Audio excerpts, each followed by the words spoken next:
O grande problema está aí, Júlia, quando faz-se o diagnóstico errado e tenta-se dar o remédio errado. A gente tem que fazer o diagnóstico certo. Puxa, estou preocupadíssimo. E eu estou mais preocupado ainda porque o presidente é o Lula. É uma pessoa que não tem o menor respeito, nem capacidade, estatura moral para negociar. O que a gente está defendendo aqui é o retorno da normalidade no nosso país. É o retorno da liberdade no nosso país, que não haja censura em redes sociais, é a soltura de presos inocentes, é uma série de coisas, como eu falei, que não começaram de ontem para hoje. O senador Flávio Bolsonaro botou a Globo News no devido lugar em uma entrevista exclusiva que está sacudindo Brasília. Sem fugir de nenhuma pergunta, ele peitou a bancada ao vivo e respondeu sobre o cenário nacional, as investigações contra a oposição e os rumos da democracia. Com declarações diretas, Flávio desmontou as narrativas da imprensa, colocou o dedo na ferida do governo federal e provou que não se curva ao sistema. Assista agora ao momento em que a tentativa de encurralar o senador saiu pela culatra. Boa tarde, Júlia, Camarote, Otávio, todos que nos assistem. O grande problema está aí, Júlia, quando faz-se o diagnóstico errado e tenta-se dar o remédio errado. A gente tem que fazer o diagnóstico certo.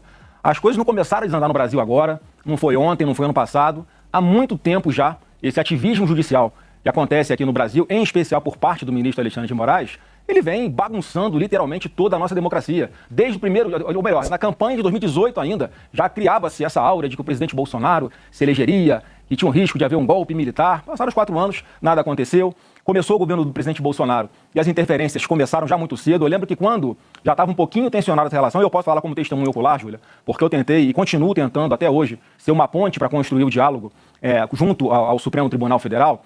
Vocês vão se lembrar que em 29 de abril de 2020 ainda, 1 ano e 4 meses de governo Bolsonaro, vem aquela decisão do ministro Alexandre de Moraes de impedir que o então delegado Alexandre Ramagem assumisse a diretoria-geral da Polícia Federal. De lá para cá, foram várias vezes em que houve uma interferência direta no Executivo, praticamente fazendo de tudo para dificultar um governo do presidente Bolsonaro. Isso se repetiu dentro da eleição, com o Alexandre de Moraes, presidente do TSE, desequilibrando completamente a disputa eleitoral que nós tínhamos contra o Lula, e de lá para cá uma perseguição sem fim, atropelando devido ao processo legal, atropelando tudo, e agora, por último, a liberdade de expressão. Então, eu acho que a gente tem que entender o contexto de tudo isso, porque a sanção que o Trump impõe, Júlia, ela não é meramente econômica, todos nós sabemos disso. Ela tem um viés, sim, político e tem um viés econômico, porque é claro que o Trump olha aqui para a América do Sul e enxerga muito claramente para onde o Lula está levando o nosso país. Então tem esse cenário todo, e aí sim, aqui tem o remédio, e eu digo o seguinte, Júlia, que a gente tem que tratar isso tudo com muita seriedade, com muito equilíbrio e com muita responsabilidade, porque senão o Brasil vai sofrer muito, e não é o que eu torço, não falo isso aqui com nenhuma alegria. Eu também fiquei surpreso com uma taxa de 50% sobre os produtos brasileiros exportados para os Estados Unidos. O Eduardo Bolsonaro estava lá, trabalhando, e o que a gente tinha notícia aqui é que havia uma costura para alguma sanção ao Alexandre de Moraes. Mas é mais uma prova de que o Eduardo Bolsonaro não consegue manipular o Trump, não tem nenhum controle sobre o presidente da maior democracia do mundo. Ele faz análise de cenário e ele é que toma a medida que ele acha que vai ser suficiente para atingir os objetivos dele. E para concluir essa minha primeira participação, eu fico muito mais preocupado ainda quando eu estou vendo a reação do Luiz Inácio hoje, fazendo chacota, desdenhando, fazendo pouco caso, parece um pombo que estufa o peito para dizer que fala mais alto, quando, na verdade, infelizmente, o Brasil não tem condições de negociar de igual para igual com os Estados Unidos. Nós estamos falando de um presidente, Júlia, que há poucos dias meteu 100% de taxação na China, que é a maior parceira comercial dos Estados Unidos, e 2 dias depois estão os chineses conversando e negociando com os americanos. E, infelizmente, e o Trump falou isso hoje, que ele não está negociando com o Brasil. Ele não negocia, ele impõe exigências. Olha o perigo disso. Essa é a minha preocupação, e a gente tem remédios, eu vou falar ao longo da entrevista para vocês aqui, que eu acredito que sejam suficientes para a gente começar a distensionar. Mas, senador, no final do dia, o que os senhores estão fazendo é aplaudir uma decisão que é ruim para o Brasil. É sobre isso. Não estou aplaudindo a decisão dele. Pode-se discutir a questão jurídica do pai do senhor, do ex-presidente, na própria justiça. Agora, aplaudir o que estão fazendo contra o país é ruim, vai na contramão dos discursos dos senhores mesmos, que defendem a defesa da soberania nacional, defendem o nacionalismo. Quer dizer, tem uma incoerência e parece que para beneficiar um grupo, que se taxa um país todo. E que o Brasil pague por isso, né? É bom que você me dê a oportunidade de desfazer essa percepção equivocada. Ninguém está feliz com o que está acontecendo com o Brasil, não. Eu estou aqui angustiado, estou preocupadíssimo. E eu estou mais preocupado ainda porque o presidente é o Lula. É uma pessoa que não tem o menor respeito, nem capacidade, estatura moral para negociar com o Trump, ainda mais o perfil do Trump que todos nós conhecemos, que é um perfil bastante agressivo em suas negociações. O que a gente está defendendo aqui é o retorno da normalidade no nosso país. É o retorno da liberdade no nosso país, que não haja censura em redes sociais, é a soltura de presos inocentes, é uma série de coisas, como eu falei, que não começaram de ontem para hoje. Há muito tempo, Júlia, que o Alexandre de Moraes vem atropelando todos os direitos e garantias constitucionais dos brasileiros, dos advogados, inclusive dos seus pares. Ele atrai o Supremo Tribunal Federal inteiro para um buraco negro que não era para estar o Supremo todo. Mas como a maioria está dando suporte para ele fazer o que está fazendo, você é testemunha, Júlia. Eu já te dei entrevista falando isso. As pessoas que estão me assistindo sabem como é que eu venho alertando isso há bastante tempo. Eu dei uma entrevista ano passado ainda, em que eu falava que a minha preocupação era que chegasse um momento em que o Brasil fosse tratado como foi a Venezuela, no governo Biden ainda. Porque lá não houve eleições limpas, porque o Maduro tirou a Maria Corina Machado na mão grande da disputa presidencial. Naquela época, o acordo que foi feito para que o Biden não sancionasse as empresas de petróleo venezuelanas foi que houvesse eleições limpas. Ele não fez o voto impresso, gosta ou não da palavra, o voto impresso garantiu que o mundo inteiro soubesse que lá houve fraude nas eleições. Eles estão sendo sancionados até hoje. A sanção começou no governo Biden. E eu falei isso lá atrás. E chegou a hora aqui no Brasil, e nós temos pouco tempo para conseguir, nós aqui, darmos uma solução antes que chegue o dia 1º de agosto. Porque o Trump, eu não vejo nenhuma dificuldade, Júlia, de o Trump passar essa taxação de 50 para 100 para 200 ou para zerar. Ou para botar 200 mais a lei Magnitsky, que vai punir pessoas individualmente aqui no Brasil, Senador, que na cabeça dele possam estar tentando contra a democracia no nosso país. Senador Otávio Guedes, prazer falar com o senhor. Senador, o senhor não acredita que negociação vai resolver, pelo que o senhor está dizendo.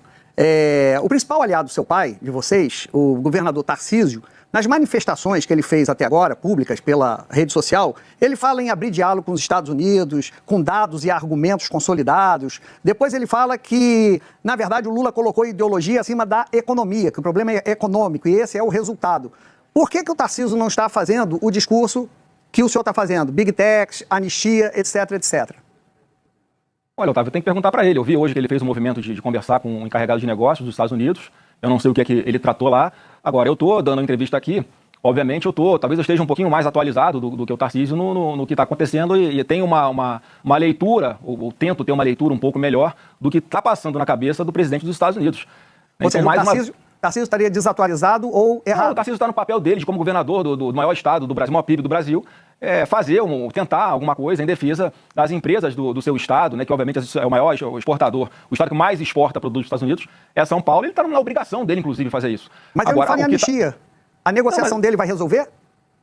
Eu não sei se vai resolver. Eu acredito que nessa linha tem pouca chance de resolver. Até porque eu acredito, mais uma vez, Otávio, que o que vai estar na mesa no momento em que o Trump abrir algum tipo de diálogo, já que até agora, com 2 anos e meio de governo, o Lula sequer foi recebido nos Estados Unidos, o que demonstra a sua incapacidade e a sua impotência de negociar com a maior democracia do mundo, ele vai botar essa questão de voltar à normalidade no Brasil. Como? Foi isso que eu falo que está no nosso lado, está com a gente a bola, no sentido Brasil, que eu digo, no sentido de, sim, aprovar a anistia. Mas por que a anistia não passa? Vamos lá, Otávio. Por que a anistia não é nem pautada no Congresso Nacional? Porque tem ministro do Supremo que fazem ameaças, no CPF, inclusive, a parlamentares.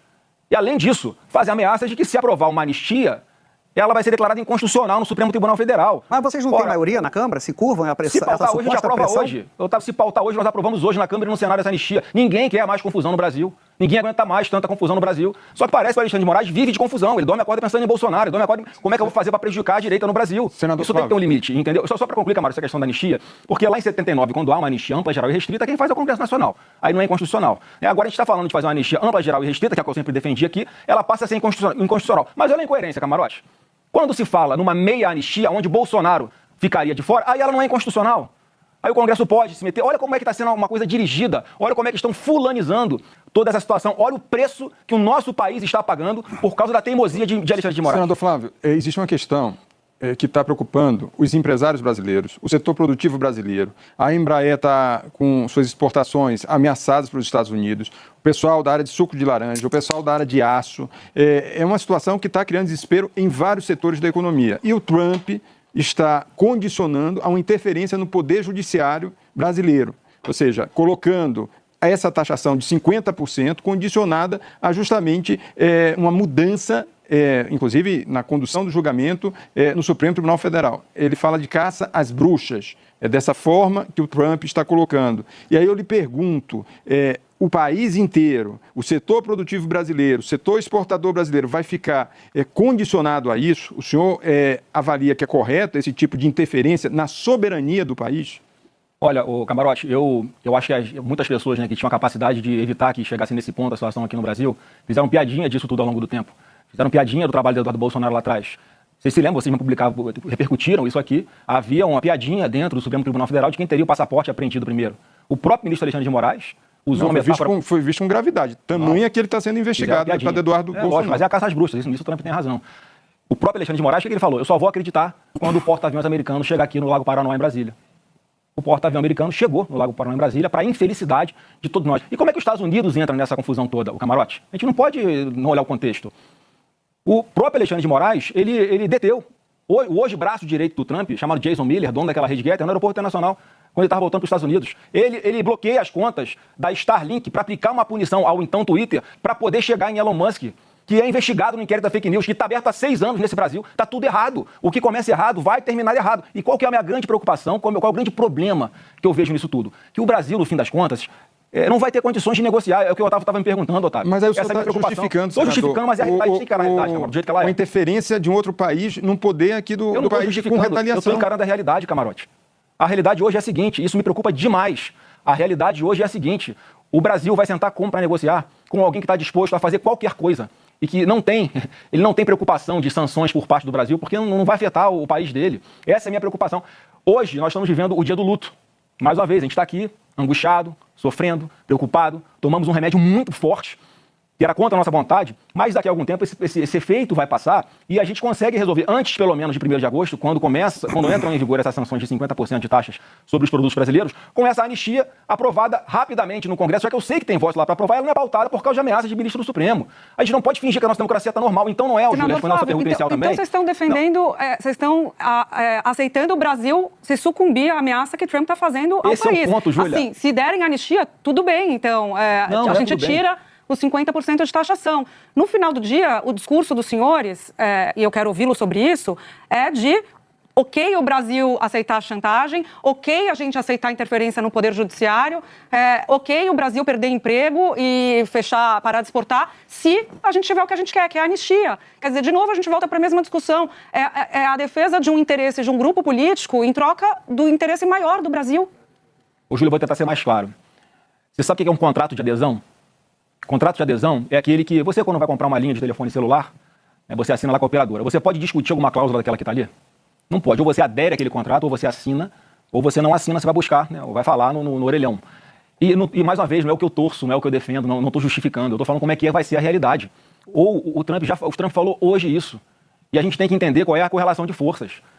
Por causa dessa postura do Lula hoje, de querer peitar os Estados Unidos, de querer ameaçar, de querer falar que vai taxar de volta os produtos. Olha a insanidade do que esse cara está falando. Parece que ele quer tocar fogo no Brasil de uma vez. Não é um contrato de adesão, senador. Júlia, mas o problema, mais uma vez, pelo amor de Deus, não é o que eu acho, não é o que você acha, não é o que seria o ideal, não é o que é justo. É o que é. E é isso que a gente está enfrentando hoje. Se nós não resolvemos aqui internamente esse problema, as sanções virão. E quanto mais demorarmos a resolver, mais tempo elas durarão. Ou então elas serão aumentadas. Então a gente está numa situação, eu até quero aproveitar para desfazer uma fake news que fizeram comigo, porque eu dei um exemplo e exploraram como se eu estivesse defendendo que os Estados Unidos têm que jogar bomba atômica aqui no Brasil. Né? Pegaram um recorte do que eu falei, eu estava dando o exemplo de um país mais fraco, que estava em guerra com os Estados Unidos, que era o Japão, quando eu falei das 2 bombas atômicas, em que não adiantou nada você não se render antes. Tá? Que é isso que vai acontecer no final das contas com o Brasil. E não falo mais uma vez, não falo com felicidade, com orgulho, não. Eu sou brasileiro, sou patriota, vou defender até o fim da minha vida esse país. Senador, só que a gente não pode estar vendo um canhão apontado para o seu peito e você correr para cima do canhão de peito aberto. Isso é burrice. Senador, esse é o ponto que eu estou falando.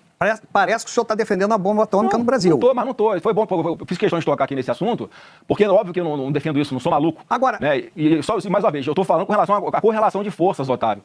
A gente não pode achar que a gente vai invadir, eu e você, de estilingue, o Complexo Alemão no Rio de Janeiro. Por que o seu pai, na eleição lá do Biden, ele falou que quando acaba a saliva, tem a pólvora? Foi quase uma declaração de guerra. O que mudou no poderio? Ele não tinha medo? Não existia esse temor? Aliás, falar em declaração dos seus pais, senador, os senhores acusam Lula de anti-americanismo, a esquerda de anti-americanismo.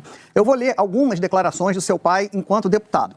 Ele dizia o seguinte, ele foi numa viagem à Amazônia e disse assim, chegou a meu conhecimento que um capitão norte-americano que faz parte do 8º Grupamento das Forças Especiais dos Estados Unidos, de nome Robert Scott, está na Amazônia, porque claramente há interesse norte-americano em internacionalizar a Amazônia. Então ele está acusando os Estados Unidos de infiltrar um oficial para internacionalizar a Amazônia.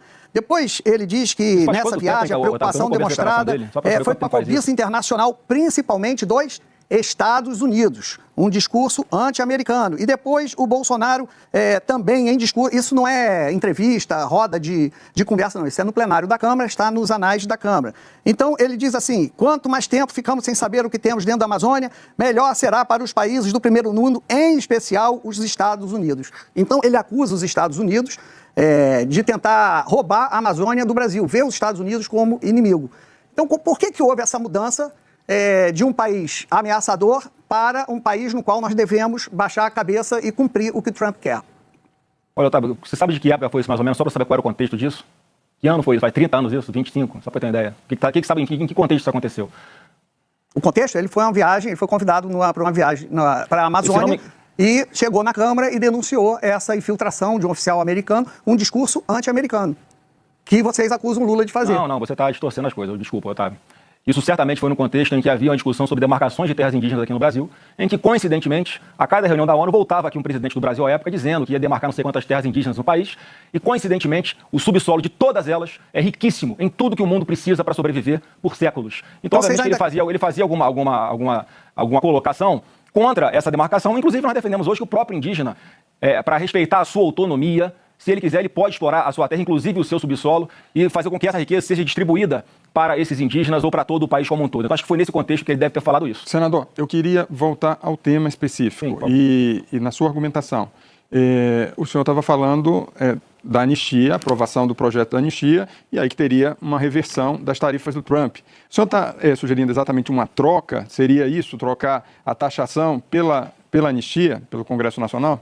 Camarote, primeiro que eu não tenho nem procuração para falar pelo Trump, obviamente. Eu não sei exatamente o que ele vai querer. Eu estou interpretando a carta dele. O que ele começa falando da carta? Mas o senhor acha isso pertinente? Não, assim, eu não acho pertinente, só que eu não acho justo, não acho correto. Agora, mais uma vez, é a realidade. Ele começa a carta dele falando da perseguição, da caça às bruxas ao Bolsonaro, aos seus aliados, à sua família, o que é um fato. Eu quero fazer a pergunta para quem está nos assistindo. Você acha que o presidente Jair Bolsonaro está respondendo a um julgamento isento? Sendo julgado por Alexandre de Moraes depois de tudo que ele fez, sendo julgado por Flávio Dino, que é a pessoa que já declaradamente inimiga de Bolsonaro, falou que o Bolsonaro é o demônio em pessoa, ou pelo próprio Zanin, que ontem estava defendendo o seu cliente Lula, exatamente do que ele dizia que eram perseguições contra o seu cliente, inclusive aqui em 2018, 16 ou 17, Camarote, ele fala que está buscando mecanismos internacionais porque não há mais remédio que seja suficiente aqui para cessar o ataque aos direitos humanos do seu cliente. Quer dizer, alguém que pensava assim, está sentado na cadeira do Supremo Tribunal Federal hoje e está julgando o Bolsonaro, condenando, mesmo com todas as atrocidades que ele sabe que existem no processo. Então, assim, esse é um julgamento injusto. Se o Bolsonaro tivesse com 3% nas pesquisas, não tinha ninguém falando de Bolsonaro. Agora, como ele está liderando e todos sabem que se ele estiver nas urnas no próximo ano, ele será o próximo presidente do Brasil, há essa preocupação toda. Eu só quero aqui aproveitar o espaço para falar que não tem que ter medo de Bolsonaro, tem que respeitá-lo e respeitar o eleitor de escolha que ele quiser para comandar o nosso Brasil. É justamente um setor importante de quem votou no ex-presidente Jair Bolsonaro, poderia citar o agronegócio, o setor produtivo. São esses setores que estão sendo atingidos com essa taxação brutal, desproporcional e tem, como o senhor mesmo admite, um viés político, não tem uma lógica econômica por trás dessa taxação. Como é que o senhor responde para esses segmentos que apoiaram maciçamente a eleição em 2018 do ex-presidente Jair Bolsonaro e a tentativa de reeleição em 2022? Eu respondo, Camarote, que obviamente que eu acho que é injusto. É injusto. Agora, mais uma vez, a gente tem que resolver. E quanto antes nós resolvermos, melhor. Por isso nós temos até o dia 1º de agosto para aprovar, para começar alguma coisa, para começar a sinalizar de que o Brasil está disposto a voltar à normalidade. Porque eu me coloco muito, Camarote, no lugar das pessoas. Eu fico imaginando o que está passando na cabeça do Trump nessa hora. Ele deve olhar para a América Latina e ver o que está acontecendo na Venezuela. Deve pensar assim, eu vou esperar chegar nesse ponto para depois impor sanções às empresas brasileiras ou tentar fazer alguma coisa para que a democracia ali prevaleça, porque ali vai ser mais um bunker do meu concorrente mundial, que é a China. É isso que passa na cabeça dele. Então, se nós estamos aqui nesse momento discutindo como é que sai dessa enrascada, eu estou falando qual é o caminho. A gente sai dessa enrascada voltando o Brasil à normalidade, para começar. Eu estou dizendo aqui bem claro, para começar, eu imagino que é isso, que vai ser um gesto importante, é aprovar uma anistia ampla, geral e restrita, já que na carta dele ele fala claramente que é uma caça às bruxas a Bolsonaro. Então vamos acabar com a caça às bruxas ao Bolsonaro, que é o que a gente já tinha que fazer, independente de pressão externa, que todo mundo está fingindo que nós estamos numa democracia plena e só porque é contra o Bolsonaro pode. Vamos fazer um exercício aqui, Camarote?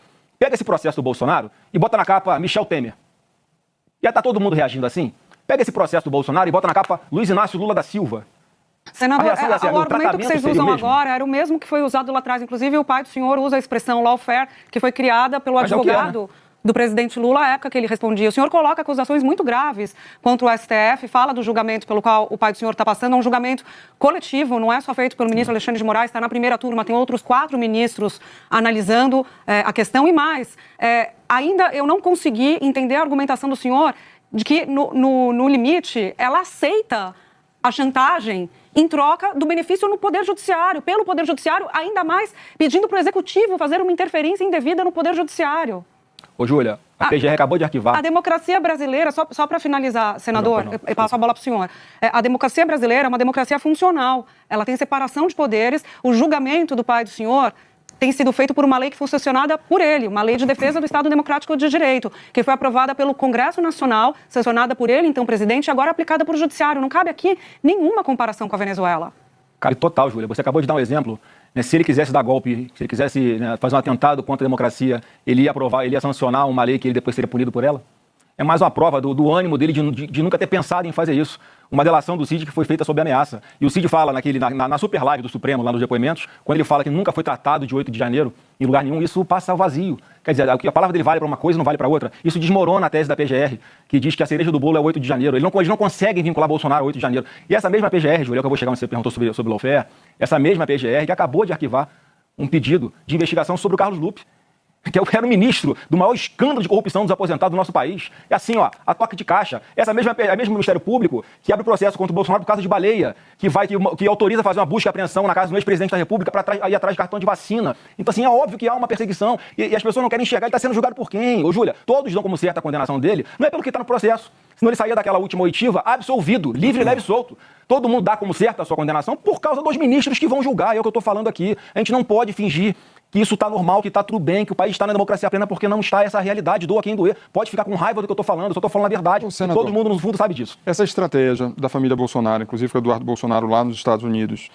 tem dado uma sobrevida e um fôlego ao presidente Lula, justamente por essa percepção de que existe um movimento em que está prejudicando o país como um todo, e por uma questão individualizada, ao invés de se resolver através da justiça. Como é que o senhor observa esse movimento que você tem ali, já tem, inclusive nas redes sociais, um governo que estava mais emparedado, agora indo para cima justamente com esse argumento?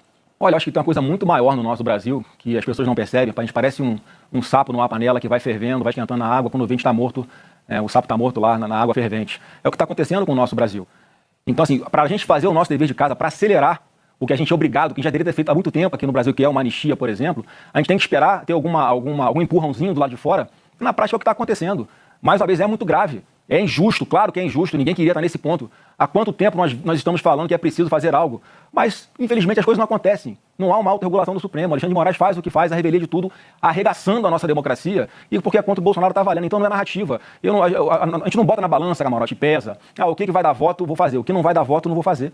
A gente está fazendo aquilo que a gente acha que é o certo, porque lá no final, no fim das contas, a gente sabe que a gente está lutando para que o nosso Brasil volte à normalidade. A gente vai viver mais quanto tempo com um parlamentar ficando com medo de subir na tribuna, dependendo do que fale, ele vai ser preso. Mas mesmo que o Brasil agora, senador, não estou defendendo que esse seja o remédio, não, Júlia. Eu não defendo que esse seja o remédio, não. Inclusive, o Eduardo estava lá trabalhando, mais uma vez, e nós aqui entendendo que era por uma sanção pela lei Magnitsky, o Alexandre de Moraes. Mas ele disse que era corretíssima a decisão do Trump. E quem decide qual vai ser a sanção, o que faz, o que não faz, é o Trump. Mais uma vez, agora o avião já decolou. A gente tem que fazer alguma coisa para que esse sofrimento não se alongue, não se prolongue. Porque se nós não agirmos dessa forma, se não descermos aí do pedestal, se não formos humildes, infelizmente o Brasil vai continuar sofrendo cada vez mais. Senador, mais uma vez, Alexandre de Moraes está em suas mãos. Autorizem, olha só o que eu vou falar aqui, Júlia, Otávio e Camarote. Esse sim é uma democracia. Alexandre de Moraes, autorize o Congresso Nacional a votar a anistia. Olha a independência que existe entre os poderes hoje. Olha a minha cara de felicidade com isso. A gente não pode continuar vivendo desse jeito no Brasil, gente. Até pela liberdade de imprensa, pelo amor de Deus. Onde é que isso vai parar? Senador Flávio Bolsonaro, muito obrigada pela sua presença na Globo News e até a próxima. Obrigado aí, desculpa alguma coisa pela forma que eu falo, eu só estou aqui abrindo meu coração e falando o que eu acho que é melhor para o nosso Brasil.